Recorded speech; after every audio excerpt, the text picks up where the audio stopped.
Hi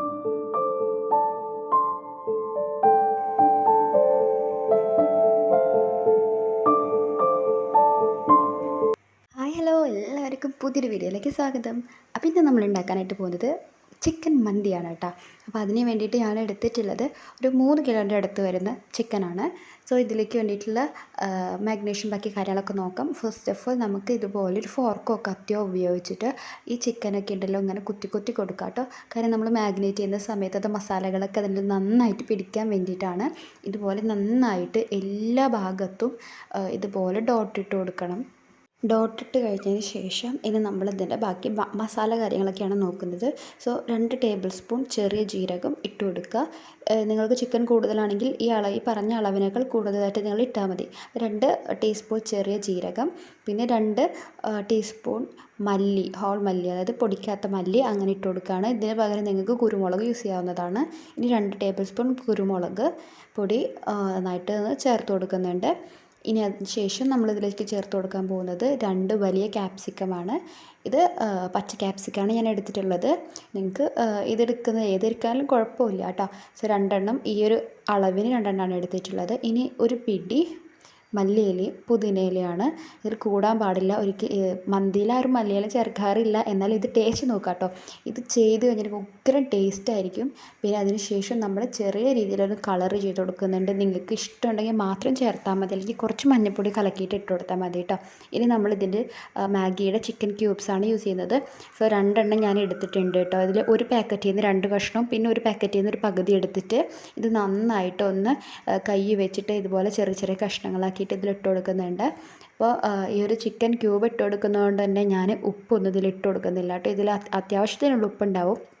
chicken കൂടുതലുണ്ടെങ്കിൽ നിങ്ങൾക്ക് അതിനനുസരിച്ചിട്ട് ഈ ഒരു ക്യൂബിൻ്റെ എണ്ണം കൂട്ടാവുന്നതാണ്. ഇനി നമ്മളിതിലേക്ക് സൺഫ്ലവർ ഓയിലാണ് യൂസ് ചെയ്യുന്നത്. വെളിച്ചെണ്ണ ഉപയോഗിക്കരുത്. സൺഫ്ലവർ ഓയിൽ തന്നെയാണ് നമ്മൾ മന്തി ഉണ്ടാക്കാനായിട്ട് ഉപയോഗിക്കേണ്ടത്. അപ്പം ഞാനിപ്പോൾ ഒരു 1/4 ഗ്ലാസ്സാണ് ഒഴിച്ചിട്ടുണ്ടായിരുന്നത് കേട്ടോ.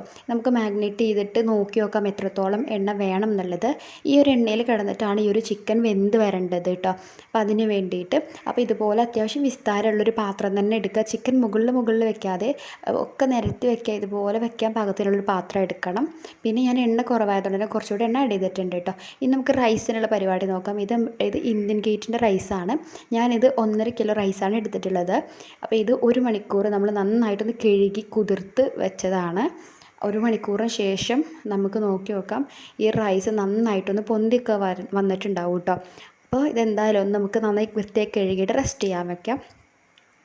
ഇനി നമുക്ക് നമ്മുടെ ഈ ഒരു ചിക്കൻ ഉണ്ടല്ലോ അതൊന്ന് റെസ്റ്റ് ചെയ്യാൻ വെച്ചിട്ടുണ്ടായിരുന്നു. അപ്പോൾ 1 മണിക്കൂർ കഴിഞ്ഞിട്ടുണ്ട് കേട്ടോ. നമ്മൾ എത്രയും ടൈം വെച്ചാലാണ് അതൊരു ടേസ്റ്റ് കറക്റ്റായിട്ട് കിട്ടുള്ളൂ. അപ്പോൾ ഇത് ഞാൻ എന്തായാലും അടുപ്പത്ത് വെക്കാൻ പോവാണ്. സോ നമ്മൾ വെക്കുന്ന സമയത്ത് ഫുൾ ഫ്ലെയിമിൽ ഇട്ട് കൊടുക്കുക. പിന്നെ നമ്മൾ മീഡിയം ഫ്ലെയിമിൽ ഇട്ടിട്ട് വേവിച്ചെടുക്കുകയാണ് ചെയ്യേണ്ടത്. അപ്പോൾ ഇത് അത്യാവശ്യം ഇങ്ങനെ വെന്ത് വരുന്നതിൻ്റെ സമയം കൊണ്ട് ഞാൻ റൈസ് ഉണ്ടാക്കാൻ പോവാണ്. സോ നമ്മൾ റൈസ് ഊറ്റിയെടുക്കുകയാണ് ചെയ്യുന്നത്. അതുകൊണ്ട് തന്നെ വെള്ളത്തിൻ്റെ പാകമൊന്നും നമ്മൾ നോക്കേണ്ട കാര്യമില്ല. അപ്പോൾ ഞാൻ അത്യാവശ്യം വെള്ളം വെച്ചിട്ട് അതിലേക്ക് ഒരു 3 പട്ട ഇട്ട് കൊടുക്കുന്നുണ്ട്. ഈ സംഭവങ്ങൾ നിങ്ങൾക്ക് കടിക്കാൻ ഇഷ്ടമല്ലെങ്കിൽ ഒരു കിഴിയാക്കിയിട്ട് കെട്ടിക്കൊടുത്താലും മതി. പിന്നെ ഒരു 4 കറാമ്പൂവ് ഇട്ട് കൊടുക്കുന്നുണ്ട്. പിന്നെ അതിന് ശേഷം ഏലക്കായ ഒരു 6 എണ്ണം.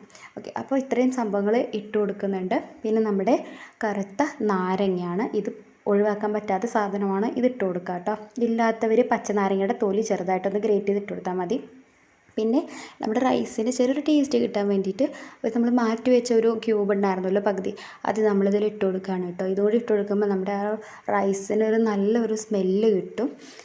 അപ്പോൾ ഇതും കൂടി ഇട്ടിട്ട് നന്നായിട്ടൊന്ന് ഈ ഒരു വെള്ളം തന്നെ നമ്മൾ ഈ റൈസിക്ക് ആവശ്യമുള്ള ഉപ്പിടുക. കല്ലുപ്പാണ് ഏറ്റവും നല്ലത്. സോ നിങ്ങളുടെ പാകം നോക്കിയിട്ട് ഉപ്പിട്ട് കൊടുക്കുന്നുണ്ട്. അപ്പോൾ ചോറ് പെട്ടെന്ന് തന്നെ വെന്ത് കിട്ടിയിട്ടുണ്ട് കേട്ടോ. നമ്മൾ കുതിർത്തി വെച്ചതുകൊണ്ട് പെട്ടെന്ന് വെന്തിട്ടുണ്ട്. ഒരു 3/4 ഭാഗം വെന്താൽ മതി. ഇനി നമ്മളിത് ദമ്മിട്ട് കൊടുക്കാനായിട്ട് പോകണം. സോ ചിക്കൻ നന്നായിട്ട് വെന്തിട്ടുണ്ട്. സോ നമ്മുടെ റൈസ് 90% വെന്തോ റൈസ് ഉണ്ടല്ലോ അത് നമ്മൾക്ക് ഈ ഒരു ദമ്മിലിട്ട് കൊടുത്തിട്ടാണ് ബാക്കി 10% കൂടി വേവിച്ചെടുക്കുന്നത് കേട്ടോ. അപ്പോൾ കറക്റ്റായിട്ട് സെറ്റായിട്ട് കിട്ടും. അപ്പോൾ ഇത് ഇനി എന്താ പറയുക, ഒന്നും ആറാൻ വെക്കാതെ ആ ചൂടോടെ ഇട്ട് കൊടുക്കുക. അപ്പോൾ നമ്മുടെ മന്തി ഇവിടെ ദമ്മിടാനുള്ള സെറ്റായിട്ടുണ്ട്. സോ കുറച്ച് കളർ ഇട്ട് കൊടുത്തിട്ടുണ്ട്. പിന്നെ കുറച്ച് ഗരം മസാല ഇട്ട് കൊടുത്തിട്ടുണ്ട്. പിന്നെ ഒരു കനലിൽ കുറച്ച് സൺഫ്ലവർ ഓയിൽ ഒഴിച്ച് കൊടുത്തിട്ട് ആ ഒരു സ്മോക്കി ഫീൽ കൊടുക്കുന്നുണ്ട്. എന്നാലേ നമുക്ക് റെസ്റ്റോറൻറ്റ് ആ ഒരു സ്റ്റൈലിൽ കിട്ടുള്ളൂ. അപ്പോൾ അപ്പോൾ ഒരു 10-15 മിനിറ്റ് നമ്മൾ ദമ്മിലിട്ടതിന് ശേഷം ഒരു മീഡിയം ഫ്ലെയിമിലോട്ട് ഇട്ട് വെച്ചത്. അപ്പോൾ നമ്മുടെ കുഴിമന്തി ഇവിടെ സെറ്റായിട്ട് കിട്ടിയിട്ടുണ്ട് ഗൈസ്. ഇത് ഫസ്റ്റ് ടൈം യൂസ് ചെയ്യുന്ന ആൾക്കാർക്ക് മനസ്സിലാവും എന്തായാലും ഇതിൻ്റെ ടേസ്റ്റ് എന്നുള്ളത് കേട്ടോ. സോ നിങ്ങൾ തീർച്ചയായിട്ടും ഇതേ റെസിപ്പി, ഞാൻ പറഞ്ഞു തന്ന റെസിപ്പി അതേപോലെ ഫോളോ ചെയ്ത് കഴിഞ്ഞിട്ടുണ്ടെങ്കിൽ ശരിക്കും നിങ്ങൾക്ക് റെസ്റ്റോറൻറ്റ് സ്റ്റൈലിലുള്ള കുഴിമന്തി സെറ്റാക്കി എടുക്കാൻ പറ്റും. സോറി, കുഴിയില്ലാത്ത മന്തിയാണിത് കേട്ടോ. അപ്പോൾ ഇതുപോലെ നിങ്ങൾക്ക് സെറ്റ് ചെയ്തെടുക്കാനായിട്ട് പറ്റും. അപ്പോൾ എന്താ പറയുക, അപ്പോൾ ഇതിൻ്റെ ടേസ്റ്റിനെ കുറിച്ച് ശരിക്കും പറഞ്ഞാൽ നമ്മൾ ഹോട്ടലിൽ പോയിട്ട് കഴിക്കുന്ന അതേ ടേസ്റ്റിലാണ്. നമ്മുടെ ചിക്കനൊക്കെ ഭയങ്കരമായിട്ട് സോഫ്റ്റായിട്ടാണ് നമുക്ക് കിട്ടുന്നത്.